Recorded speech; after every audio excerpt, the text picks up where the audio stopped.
Hello, friends. My name is Gurdy. My friend TrueWords asked me to read a scary story for Halloween for all of you, and I was only too happy to oblige. So, we are going to start reading a story called The Old Man on the Tape.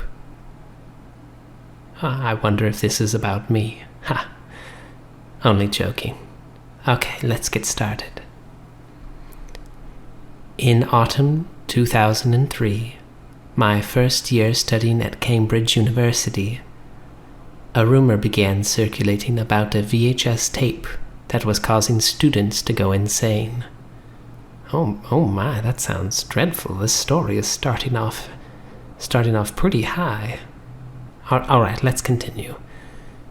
Nobody knew who had first found the tape or where they had found it, but the story started in October when a history student allegedly stopped talking altogether after watching it. Her roommate claims that she came into the dorm room one evening to find her sitting on her bed, pointing at the VHS player, her eyes wide and her lips stretched into an unnatural smile. Oh my, this is sounding dreadful. Sounds horrible. When the girl didn't respond to her even after half an hour, the roommate was sufficiently unnerved to call the police. Oh, good. I'm glad she did. The history student had apparently suffered intense mental trauma and had lost her ability to speak. My goodness. All of that from watching some horrible film. Oh dear. Following this incident, the tape was passed around among students. Okay, wait. I have to stop the story right there. Why, after this incident, would a bunch of students pass around a tape that had caused one of their peers to suffer intense mental trauma? You can only be asking for trouble. I don't understand. Well, let's continue reading. Let's see what happens after this. I never actually knew the history student or the roommate who found the tape. Actually, I never heard of the incident reported in any official newspapers. But I have a feeling the tape was real. I heard the stories and I knew other people who had watched it. Some of it, at least. Those who watched it always gave the same description of what was on it. The tape contained a video that was about an hour long. The footage would begin inside a dimly lit room, perhaps a cellar. Oh my, this is starting to get scary now. It showed a man sitting on a wooden chair in the center of the room, facing away from the camera so that you could only see his back and the back of his head, which was covered by a hood. Oh my, I spoke too soon. This man in the middle of the room sounds terrifying. He appeared to be wearing dark robes like a priest and looked thin and frail. A mirror was placed against the wall he was facing and angled so that his face could be seen in the video. It was an old man's face, perhaps around 70 years old, and it wore a coldly serious expression. Oh my, I wonder if someone just filmed me in my basement taking a nap. That would be quite embarrassing. Oh, sorry, let's continue. Quite a few people turned it off at this point. They claimed it already made them feel uneasy. The recording was monochromatic, grainy, and appeared to be old, judging by the style of the mirror and the chair, the dark stone walls of the room, and the fact that the lighting was flickering, as if the room were lit by candles. Some people said it looked like it was from the 50s, some said it looked older, and others said it was more recent, but was recorded so that it looked old. Anyway, shortly after the beginning of the video, the old man would begin to speak. Oh, finally, we start to get some dialogue. The strange thing was that nobody was sure what language he was speaking. The audio was distorted, but occasionally you could hear clearly. Some people thought he was speaking a dialect of English, or an archaic form of English, because they could make out some words. They also described him as having a croaky voice and an unusual accent.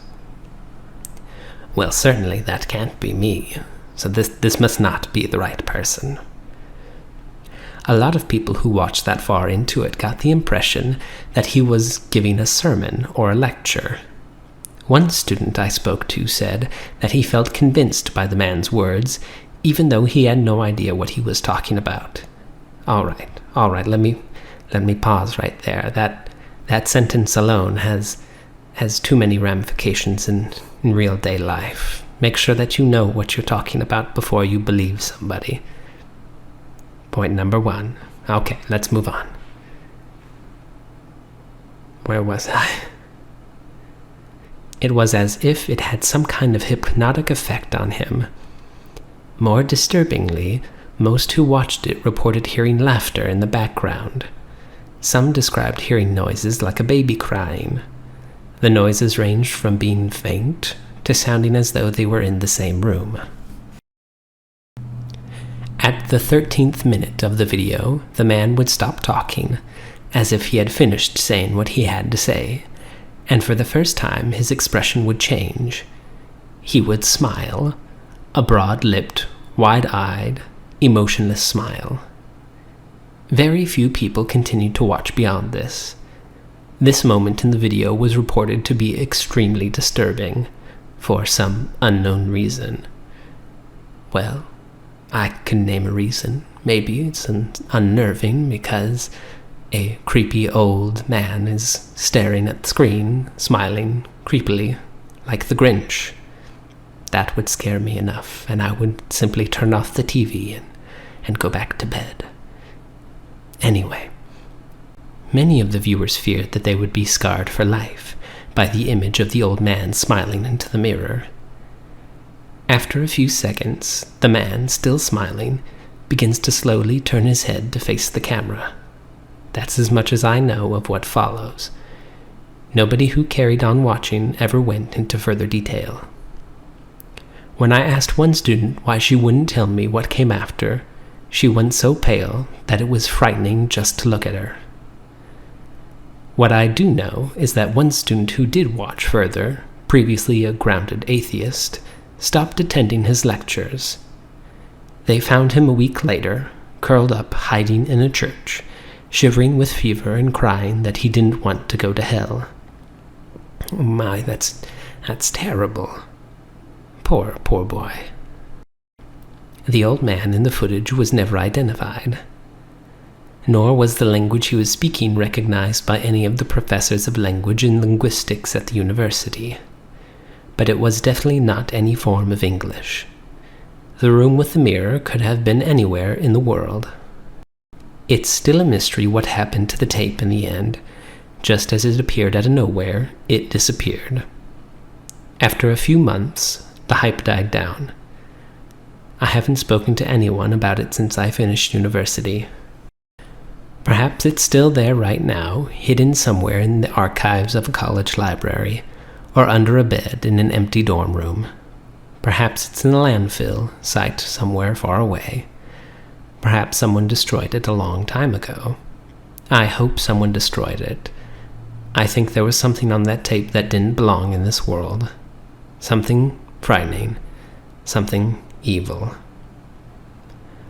Well, there you go. That was the old man on the tape. I'm pretty sure it could have just been one of my old tapes that I did for a joke for a friend. It sounds pretty familiar, but what followed that was definitely something that nobody would want to see afterwards, not even me. Oh, goodness. Well, children, I hope you enjoyed this story. If you would care to hear more, please let TrueWords know, and I would be more than obliged to come back and read another story for you all.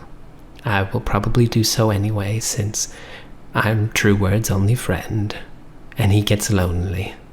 I like to read these little stories for him and tuck him away at night.